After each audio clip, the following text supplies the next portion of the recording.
Hello, I'm Gwen Pickering. Welcome to my backyard on the very first snowfall in Minnesota. I am so excited you're here as a way of preparing yourself for Christmas. Advent is such an important time of preparation, and we'll be going through a series for 4 weeks on how you can be a gift to the people that you're with this Christmas. You know, for me, I always have such dreams about Christmas.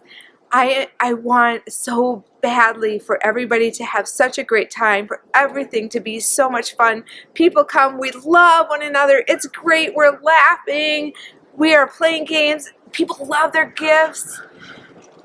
That's my dream, but you know, the funny thing is, I spend very little time thinking about that. Instead, I spend so much time worrying about what all of the things that could go wrong. And I'm worried that people are going to be upset about something or another, probably something that I did. Somebody's not going to like their gift. Somebody's going to fight with somebody else. There are so many things that consume my mind about Christmas, and none of them are those first things I talked about. Instead, I think about all these things I don't want. And honestly, that makes for a pretty miserable Christmas, really, because I'm thinking about that the whole time.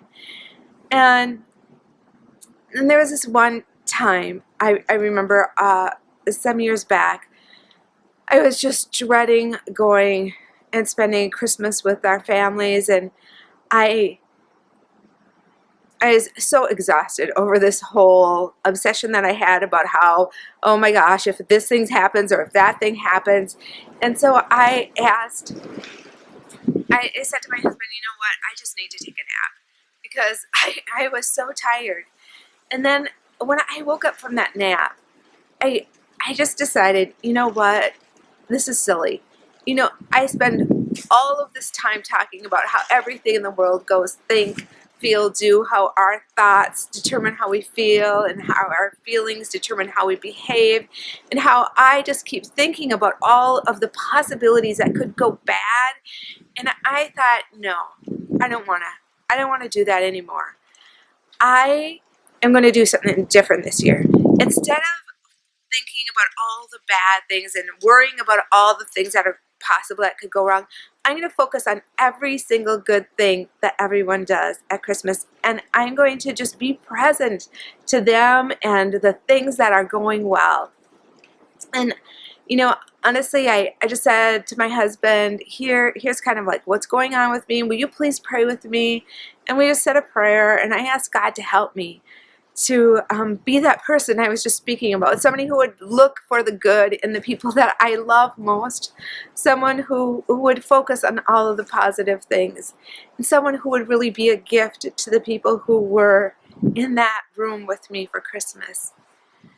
And I know if you're watching this video, you want to be a gift to the people for Christmas too, or else you would have already shut it off. So I honor you for wanting to be the best person that you can be at Christmas, because you have such greatness in you, and you can make such a big difference for the other people who celebrate with you.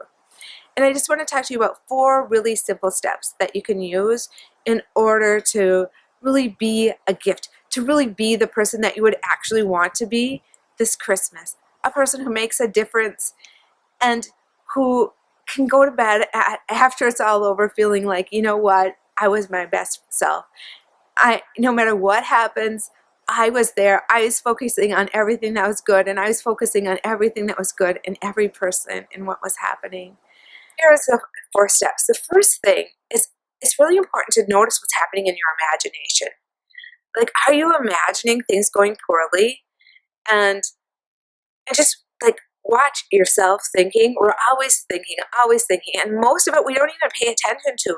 But there's this movie going around in our heads. It's really important to be aware of what it is that you're thinking, the pictures that you're creating, the way that you're seeing Christmas coming up. I remember one time I went to see this chiropractor because I just had this terrible pain in my back. And he said to me, Gwen, you have a really great imagination. And I thought, well, God, thanks. I think I have a really great imagination too, but I was honored that somebody else would see it. And then he said, but the problem is, Gwen, you use it to create such the things that you don't want. And at that time, I was preparing for this huge speech I was going to be giving, and I thought, oh, this is so important. It's going to change my life, which, of course, nothing, honestly, is really that important. There is no one single event that is actually that. And when you put so much pressure on it, it's kind of like what we do at Christmas. It messes the whole thing up. And so then he said, Gwen, you need to think about yourself going and speaking and doing an awesome job. And, every time you think about that, see yourself being great. And I said, well, what if I'm not? And he said, well, what if you're not? What if you spend the next 30 some days thinking it's going to be great and then it's not? Well, at least you have 30 some days of thinking it's going to be great, right? Well, and the truth of the matter is, if you spend all the time thinking and imagining that things are going to be great, then they are so much more likely to be what it is that you choose, rather than to be thinking about all the things that you don't want it to be, and then you're likely to get that. So the first thing, notice what's going on in your head. The second is to really make a conscious choice. Choose. I want to be a gift. I want to be a gift this Christmas. I am going to be a gift this Christmas to the people I spend this time with. That choice is so important because most of us don't really ever make a choice. We just keep doing the same thing over and over. And, well, when we don't make choices, what happens automatically isn't really what we would want.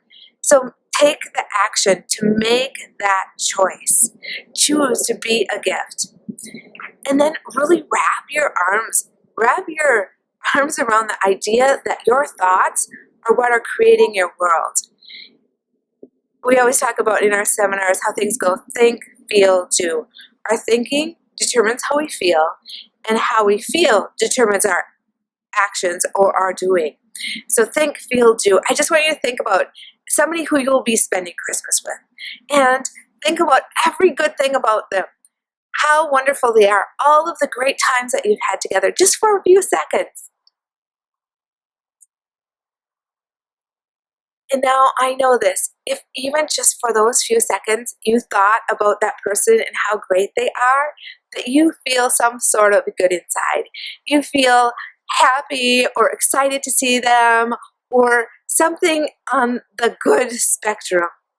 And now I want you to think of that same person, and I want you to think about the things that annoy you about them. And just as sure as I can tell you that you would feel good if you were thinking about the good things about them, I can tell you that you are certainly feeling unhappy, irritable, angry, some sort of bad about them at this particular point, because things always go in that order. Think, feel, do. Now here's the deal. Everybody does things well about 90% of the time, and it messes up about 10% of the time. That's how we all are, right? We do mostly things right, but there are times when we mess up. And the trouble is that what we usually focus on is the times that we mess up, things that don't go well. And so I remember, for example, this one Christmas, my daughter Rachel, she got, honestly, perfectly fine presents from her aunts. But her cousins got really nice things, like more things and way nicer. And I was so upset. I was so upset about that. I cannot tell you one single thing that happened at that Christmas other than that. I'm sure there's many. I'm sure that we had fantastic time doing a lot of things, and that there was great food, and that was a great conversation. But I remember that, none of that. The only thing I remember is how unfair it was that my daughter got less than her cousins, and just focusing on how that was so unfair. How could they do that to my girl? Yeah, so focused on the 10.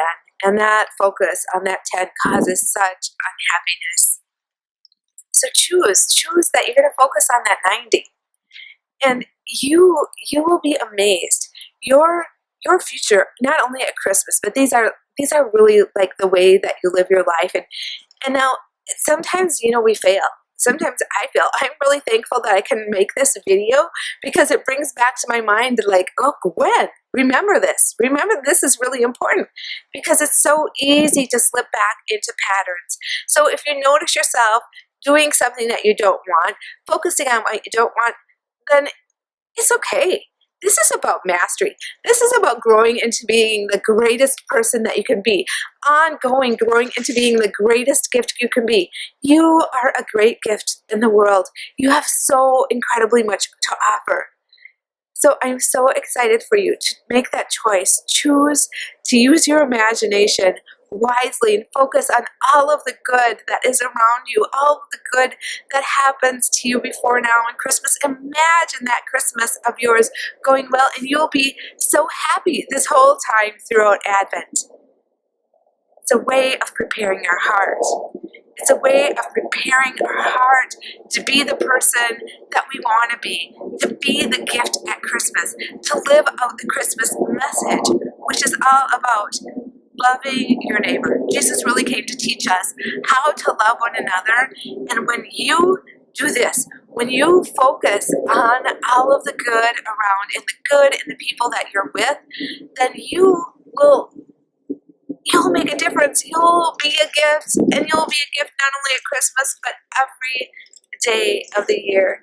And that's my hope for you, that you grow and grow and grow on and on along with me into being the best person you can be, into being the best person I can be.